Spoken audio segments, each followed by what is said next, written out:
What is going on, guys? Max Settings here, and welcome back to another review.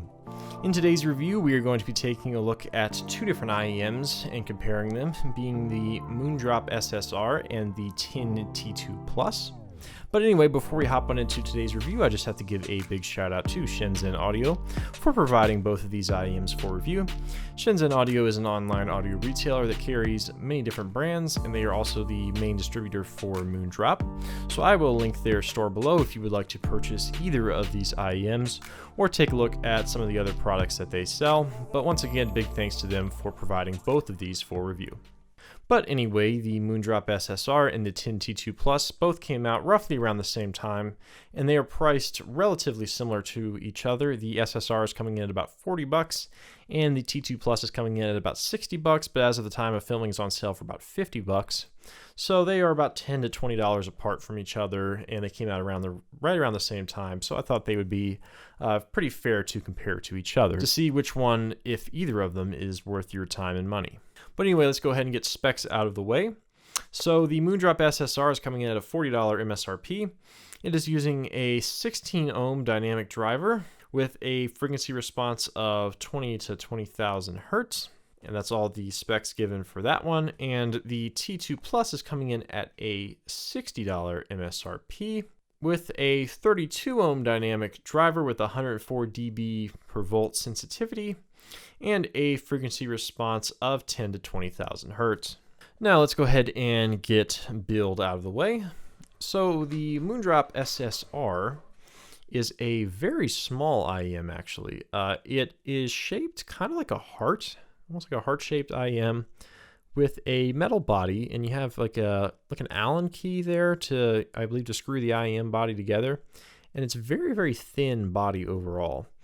And kind of a thick nozzle. It tapers off a little bit from right here to where the tip is held on, but a fairly thick and long nozzle despite its very small body. 2-pin connector, which is my preferred form of connector. In terms of the cable, this is a decent stock cable. Looks like a silver-coated copper, just a single strand. It's a little bit rubbery, a little bit stiff, but I'd say definitely acceptable for a $40 IEM and just a standard 3.5mm connection. And that is the build of the Moondrop SSR. And just of note, they come with a little tiny carrying bag that you can roll them up into. And the T2 Plus does not come with any sort of case or bag to carry them in, but the SSR does, just something to note there. Now, the TIN T2 Plus, I believe, is using the same OEM shell as the Balon BL03. So this is quite an interesting departure from the T2 and the T2 Pro that both use the same cylindrical shell. And this is using like the BL03 shell, I believe. It's a very similar shape, a little bit different of a finish though. So this is a metal body with kind of that weird, I don't even know what you would call this, like a teardrop shape, or almost kind of looks like the human stomach, I guess. So kind of an odd shape. MMCX connectors, which is definitely not my preferred connection. I'm not a big fan of MMCX. Now, one thing I am a fan of though is this cable. This is a really, really nice cable. Like, it looks like an 8-strand braid. It's either 4 or an 8-strand. I can't quite tell. But regardless, very flexible, very, very flexible, very pliable.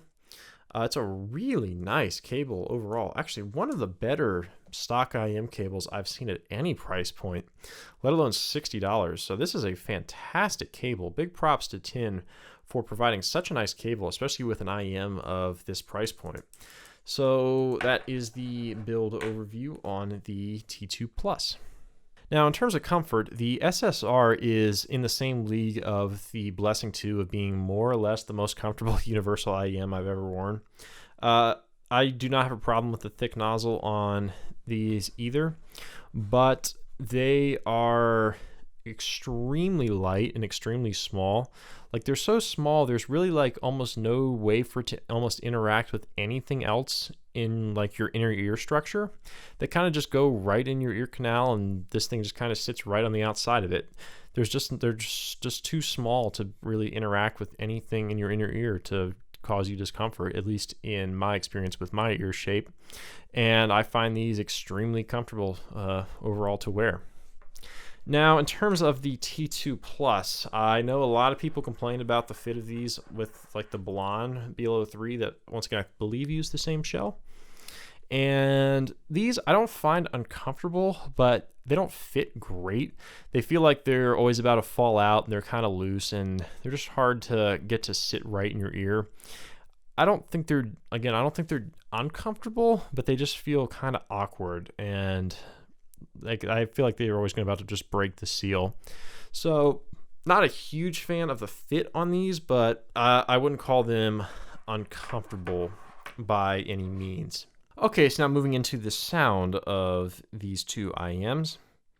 So we'll start off with the SSR. So the SSR has some bass roll-off of around 5 dB, I'd say below 100 hertz. It seems to roll off a decent bit. After that, your lower mid-range and mid-bass is more or less flat. And then you have just this massive, massive forward mid-range and treble region.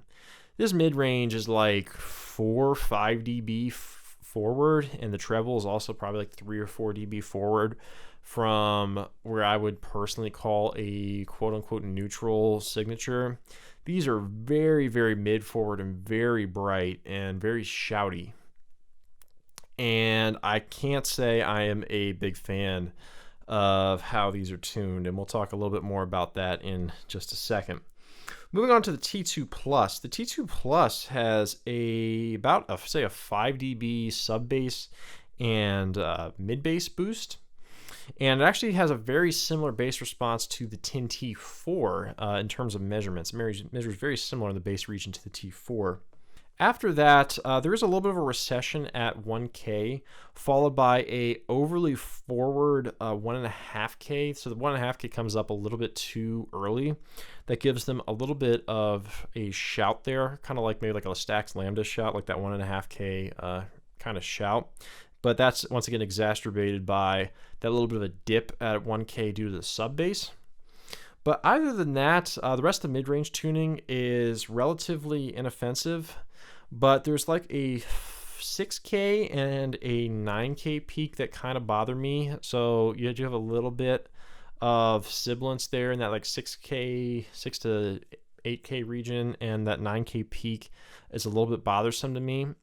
And those two bother me more than the 1.5K shout that a lot of people talk about on these. So that is the overview of the frequency response of these two IEMs. So now let's talk about the other details of the sound. So starting off with the SSR and detail, the SSR overall is pretty low res. I don't think it stands out for its price point in terms of resolution. Overall, fairly grainy. In terms of dynamics, it's not very dynamic. I don't think it has very great macro dynamics. I don't think it has very good microdynamic contrast. And in terms of bass, the bass on these sounds very, very limp. Mostly because to listen to these at a level where the mid-range and the treble doesn't kill you, you're obviously going to listen to them a little bit lower than you would if the mid-range is less forward, so the bass sounds even lower down. That's kind of just how frequency response works. So the bass on these sounds very, very limp, and doesn't really have any punch or any rumble or anything, just very weak bass overall. In terms of stage, the stage on these is weird. Now, I really don't typically like when people make up weird soundstage analogies, but there's really no other way for me to put this. Like, I've tried to think of what it was doing, and the only way I can describe it. So when you listen to an IEM, at least for me personally, it sounds like the left to right stereo image is more or less in the same spot in like my physiological center of my head, if that makes sense. Like, if you kind of have that point in your head that like you perceive as like the center. And for every IEM, it sounds like it's in the same spot, and it just goes like, left to right.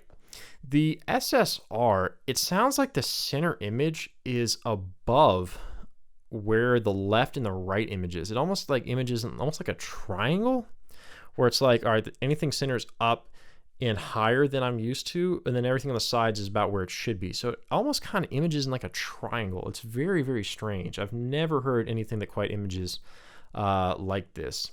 And the soundstage is not great. I think it's fairly small soundstage overall.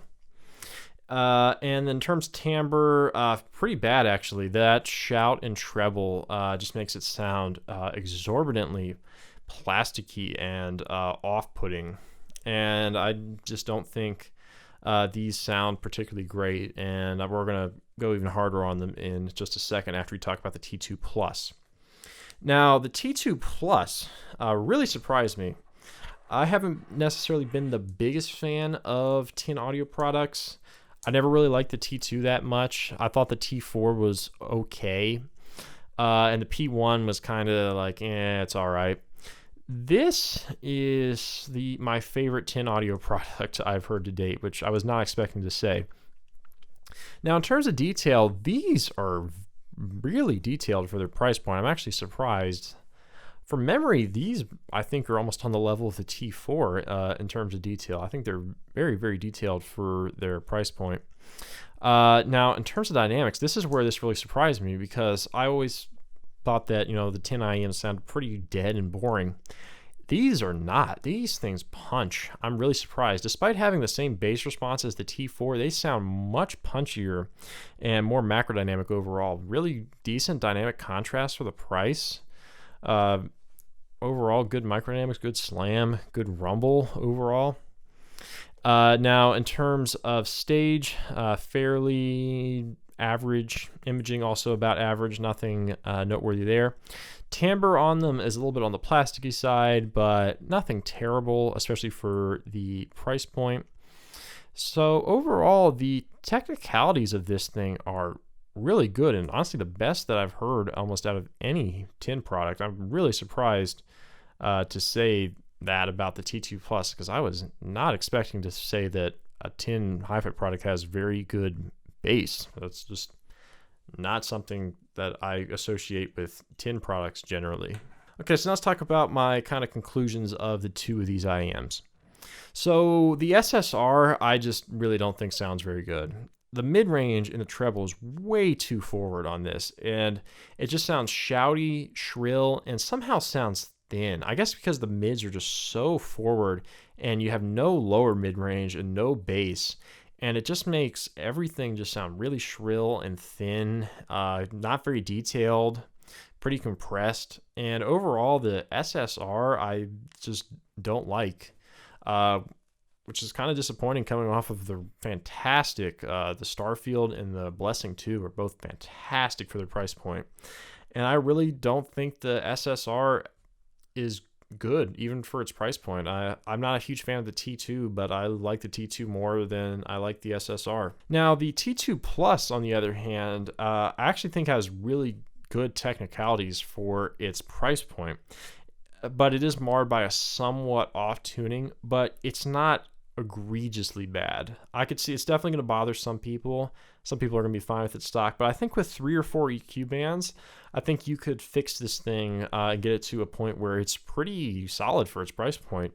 All you got to do is raise 1K a little bit, pull down that 1.5K a little bit, and pull down the 6K and the 9K, and I think you're pretty gold. Overall, the T2 Plus has good technicalities. I think sounds pretty good for its price point, despite its somewhat off-putting tuning. But it's, again, for its price, I don't think it's egregiously bad or anything. But again, I think with a little bit of easy EQ, you could get it right up to where it needs to be in terms of tuning. So overall, if you're going to pick one of these, I would definitely say forego the SSR and give the T2 Plus a try and just do a little bit of EQ, and I think you have a very solid pick for the money. But anyway, guys, I hope you enjoyed my reviews of the Moondrop SSR and the Tin T2 Plus. Links of where to buy these in the description below, as well as my Twitter, my contact email, and all other relevant information. Once again, thanks to Shenzhen Audio for providing both of these for review. And anyway, guys, I hope you enjoyed the video. Look forward to seeing you in the next one. Bye.